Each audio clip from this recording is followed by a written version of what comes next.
Tudo bem com vocês? Eu sou a professora Norma e este é o meu, o seu, nosso cantinho de interagir. Este é o nosso 6º vídeo e eu vou fazer uma abordagem sobre a argumentação, o poder da argumentação. E dependendo de como você vai utilizar no seu texto o elemento certo para argumentar. Olha, quando nós conhecemos os elementos coesivos, nós conseguimos interpretar melhor e argumentar melhor. Sabia disso? Olha só, uma boa argumentação abre portas. Vocês não acham que os políticos, todas as vezes, conseguem com muita facilidade nos convencer daquilo que eles vão fazer? É. E a gente acaba acreditando e dizendo, poxa vida, eu acho que dessa vez ele faz. Mas sabe por que isso? Por causa da argumentação. Pessoal, realmente uma boa argumentação faz com que o outro reflita, pense e diga assim, realmente, eu acho que ele tem razão, ela tem razão. Então, volto a dizer, uma boa argumentação abre portas, faz com que você realmente tenha sucesso naquilo que você diz. E a sua comunicação, ela vai ser mais clara, mais coerente, vai ter mais facilidade ao se comunicar e mostrar aquilo que você pensa ao outro, certo? Então, se você tem dificuldade nisso, não, Norma, eu não tenho não, até que eu me argumento bem. Mas conhece aquele elemento certo que você pode introduzir e assim fazer com que o seu texto, a tessitura textual, o texto é um tecido, onde você costura palavras. Como assim? Que loucura! Já observou quando pega um texto, uma porção de palavras, e quando a pessoa sabe costurar as palavras, né, com muita clareza e objetividade e uma boa argumentação, torna-se muito mais fácil o entendimento do outro. Então, mesmo que você saiba argumentar, mas saber usar o elemento certo, né? Um entretanto, uma concessão, um embora, um conforme. Quando você utiliza o elemento certo, você vai muito bem. Por quê que a prova do Enem, a redação, é o que vale mais pontos? A prova do Enem, a redação vale 1000 pontos. E aquele que sabe costurar bem as palavras, ser um bom costureiro, uma boa costureira, tá rindo, mas é isso mesmo.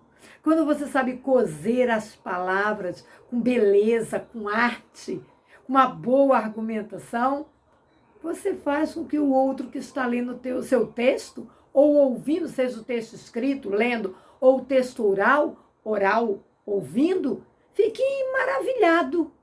Então, tudo depende de uma boa argumentação.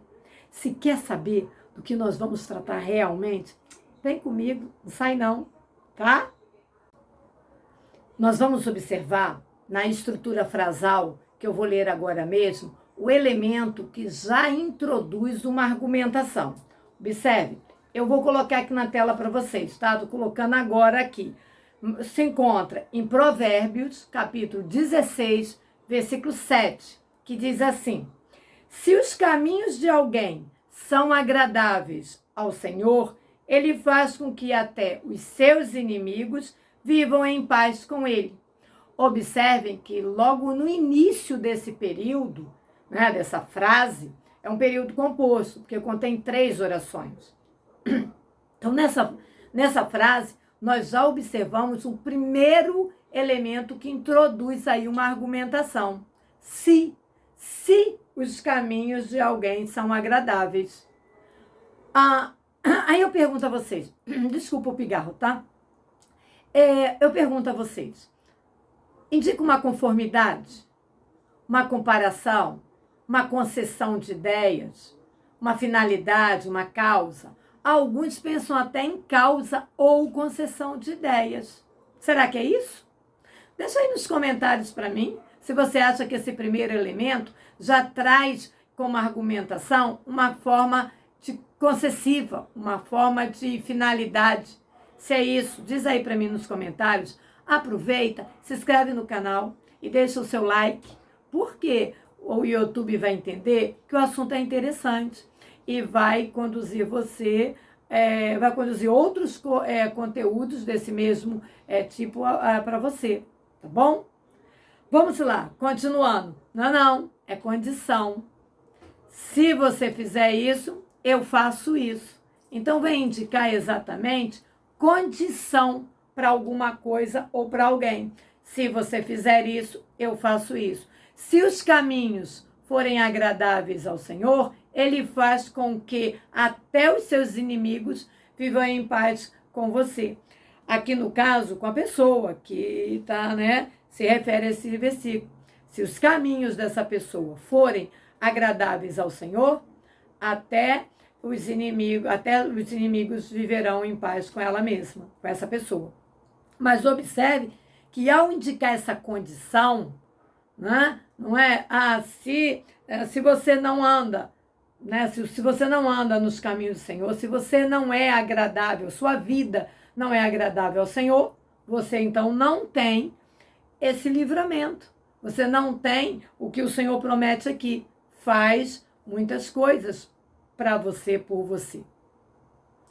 É isso mesmo, Norma. O se vai indicar essa condição de uma coisa a outra. Então, se os caminhos de alguém forem agradáveis. Esse ele é Deus. Porque, olha, observa aqui no versículo. Ele faz com que até os seus inimigos vivam em paz com ele. Tem dois pronomes pessoais do caso reto na terceira pessoa do singular. Norma, e agora? Como é que eu sei? Para interpretar bem esse versículo, essa estrutura, ele está se referindo a quem? O primeiro, ele faz, é o Senhor, é Deus. E o segundo, vai viver em paz com ele, esse ele é a pessoa, é esse alguém aqui que cita o texto, tá? Faz alguma coisa, faz isso. E o que é feito aqui? Observe que eu poderia dizer apenas assim, faz que os inimigos vivam em paz. Faz isso, faz que os inimigos vivam em paz. Pessoal, tudo é importante numa estrutura frasal. Às vezes as pessoas leem e não dão importância a coisas assim pequeninas, como o com e o até. Que aí, nesses dois pontos, há uma argumentação muito profunda. Alguém percebeu essa forma de argumentar com que até? Coloca nos comentários para mim também, tá? Esse com é uma preposição, que indica aí uma companhia. Companhia de junto a, faz com que, aconteça isso e isso. Então, indica uma companhia não de um acontecimento, de alguma coisa, de algo. E aqui esse até confunde muita gente, porque esse até aí não dá ideia de preposição. Norma, eu conheço as preposições. Olha, eu posso até citar para vocês. Eu não estou lendo nada não, tá? Estou olhando para você, vou dizer agora para você. As preposições. A, antes, até, após, com, contra, de, desde, em, entre, para, perante, por, sem, sobre, traz. Olha aí, Norma, você falou com e falou até. Sim, mas o até aí não dá ideia de preposição.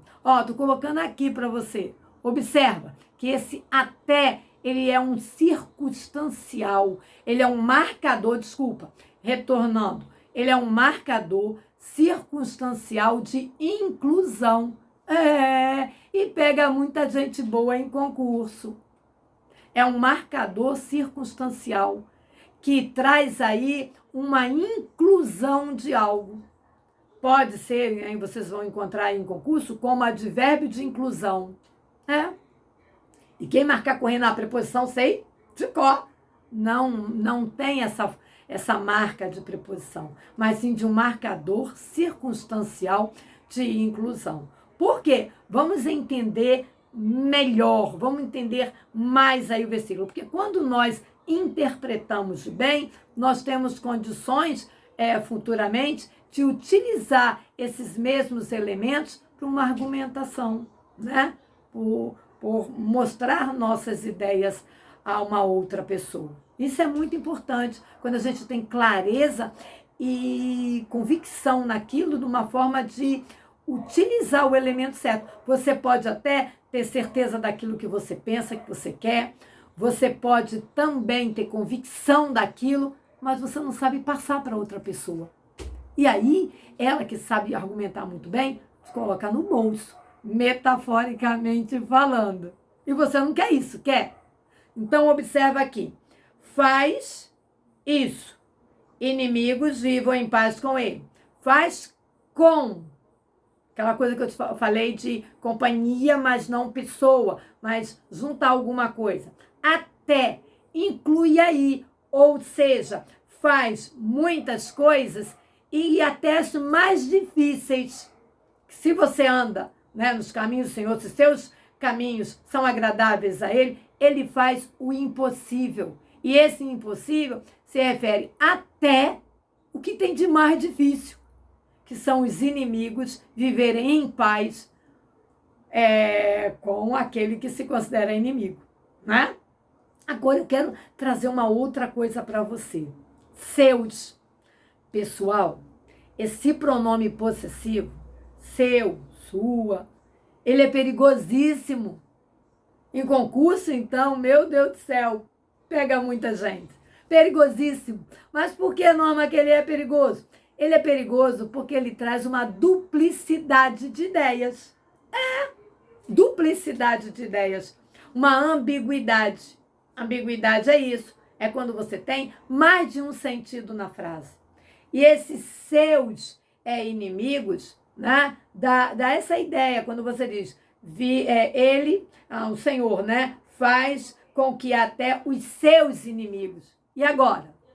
Mais uma coisa para vocês deixarem aí para mim nos comentários. E quem não quiser, pode deixar também nesse e-mail aqui, ó, que eu estou colocando para vocês.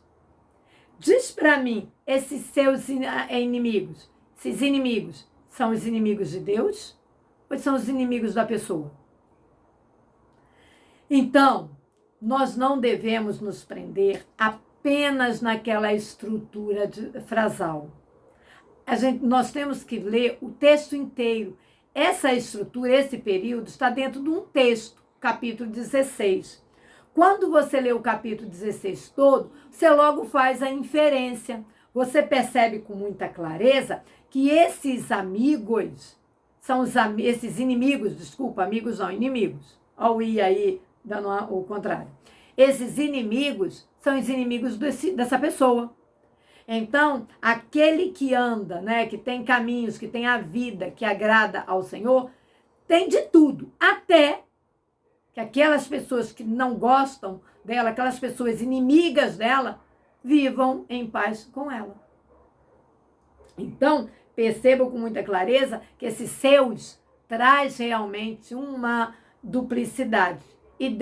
Duas ideias aí. Inimigos de Deus, que vai viver em paz com essas pessoas, ou inimigos dessa pessoa. Lendo o texto todo, eu percebo com muita clareza que os seus inimigos são os inimigos desta pessoa, que anda de acordo, segundo os caminhos do Senhor. E ao andar segundo os caminhos do Senhor, ela tem os seus inimigos vivendo em paz com ela mesma. Então, esse até, pessoal, dá uma ideia com muita clareza de um marcador circunstancial de inclusão. Não simplesmente preposição ou juntando com que locução prepositiva, que esse que aí está ligado a faz. Faz que? Faz isso. Então, quando nós entendemos, né, a força que tem os elementos que fazem essa ponte, esse elo, né, e introduz um elemento argumentativo, No caso aqui, uma condição, se acontece isso, faz isso, acontece isso. Não faz isso, não acontece isso. Ficou claro? Conseguiram perceber? Ah? Teremos outros elementos, muitos e muitos outros elementos coesivos, chamados conectivos ou conectores, que farão essa ponte, né? Essa introdução. Às vezes eles estão no meio do versículo, né? Às vezes eles estão no início do versículo, como acontece aqui, na ordem indireta, né? A subordinada vem primeiro do que a principal, ok?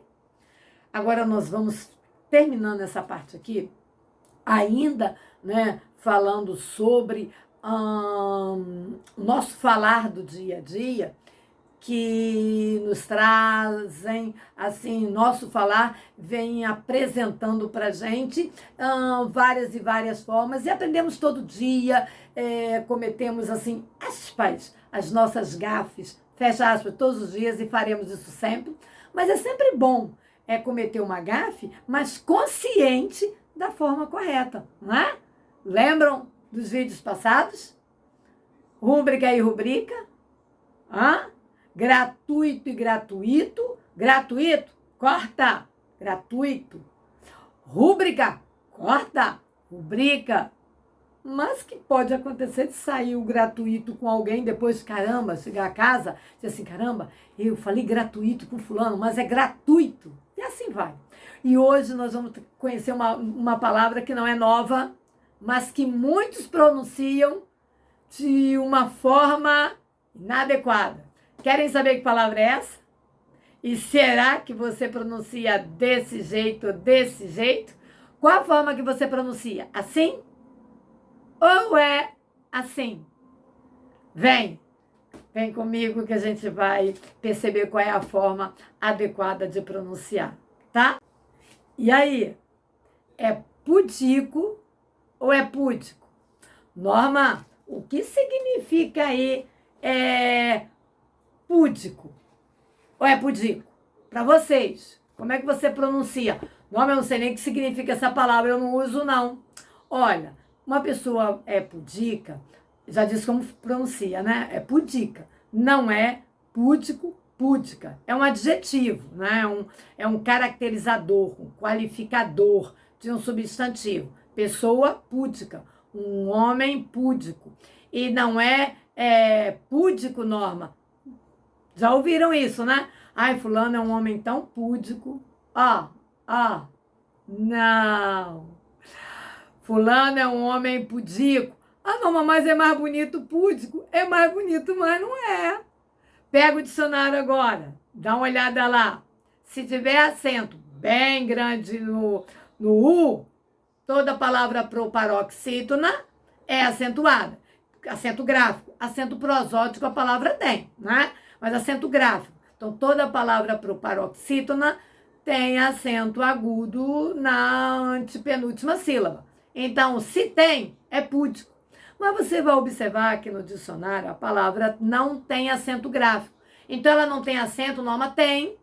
Tem um acento que nós chamamos de acento prosódico. Está no I, né? Na sílaba di. Na antepenúltima, penúltima, antepenúltima. E, no caso, a segunda sílaba aí, o di, né? No di, nós vamos ver pudico. Tá? Então, nós temos última sílaba, penúltima sílaba e antepenúltima sílaba. A palavra é proparoxítona quando a acentuação tônica é na antepenúltima sílaba. Logo, ela leva o acento gráfico. Quando ela é na penúltima sílaba, ela não leva o acento gráfico dependendo da regra. E na última sílaba, seria paroxítona, na penúltima. E oxítona na última sílaba. Então, se você olhar, essa palavra não tem acento gráfico, nem no U, nem no I, porque estaria incorreto pela regra, nem no O, né? Porque também estaria incorreto, no caso, a regra oxítona, terminada em A, E, O, em, ente, as palavras são acentuadas. Não tem no dicionário. Aí, essa palavra com nenhum acento gráfico, mas ela tem um acento prosódico. A tonicidade dela está no I, na penúltima sílaba, o di.